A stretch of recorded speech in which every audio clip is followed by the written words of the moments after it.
आज हम सब यहाँ पर एक साथ इकट्ठा हुए हैं अपना निषेध जाहिर करने के लिए। आपको पता होगा 21 तारीख को पार्लियामेंट में जो नई पार्लियामेंट बिल्डिंग बनाई गई है उसमें एक घटना हुई जिसमें बीजेपी के एक एमपी ने, रमेश बिधूरी जी ने, दानिश अली एक जो एमपी है उनके साथ कितनी बदतमीज़ी की, उनको गालियाँ दी गई, उनको आतंकवादी बोला गया, उनको उग्रवादी बोला गया और बहुत अश्लील वर्ड्स का यूज़ किया गया उनके लिए वहाँ पर।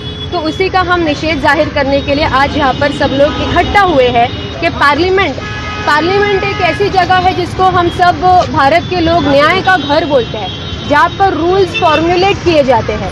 वहाँ पर ऐसी घटना हो रही है तो फिर उसके बाद आम जगहों पे तो क्या ही हम एक्सपेक्ट करें। और जो एमपी रमेश बिधूरी जी हैं उनके बाजू में दूसरे एमपी बैठे थे, अगर आप वो वीडियो देखेंगे जो लीक हुई है उसमें वो सब हंस रहे हैं।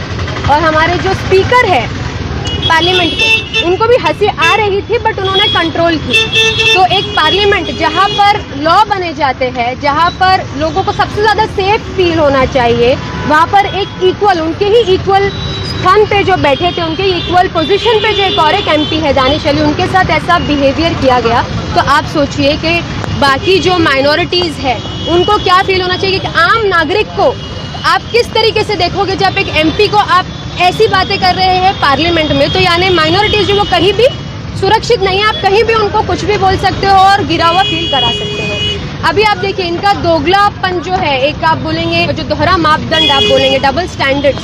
आप अभी जो गल्फ के किंग आते हैं, जो गल्फ से लोग आते हैं, प्रिंस आते हैं, आप उनके वेलकम के लिए रेड कारपेट बिछा देते हैं, आप उनको गले मिल के उनका वेलकम करते हैं। और खुद के देश के मुसलमानों से इतनी नफरत, तो फिर उनका क्यों आप इतने अच्छे से वेलकम करते हो।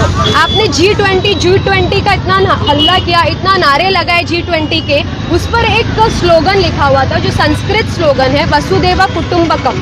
उसका मतलब क्या है? One earth, one family, one future.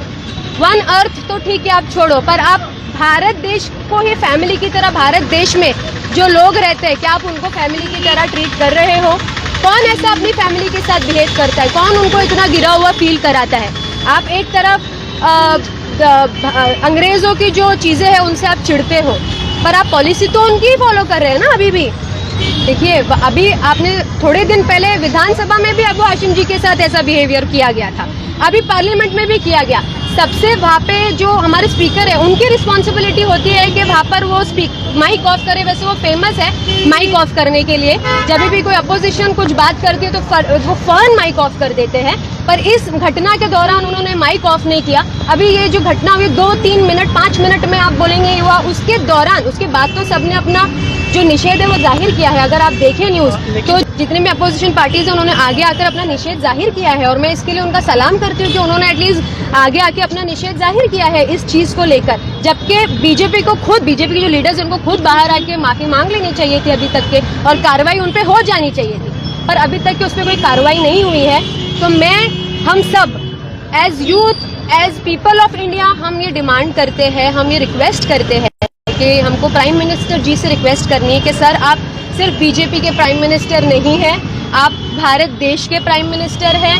तो ये जो घटना हुई है इसमें आप इंटरफेयर कीजिए और जल्द से जल्द जो एमपी है जिन्होंने ये हरकत की है उनके ऊपर आप कार्रवाई कीजिए।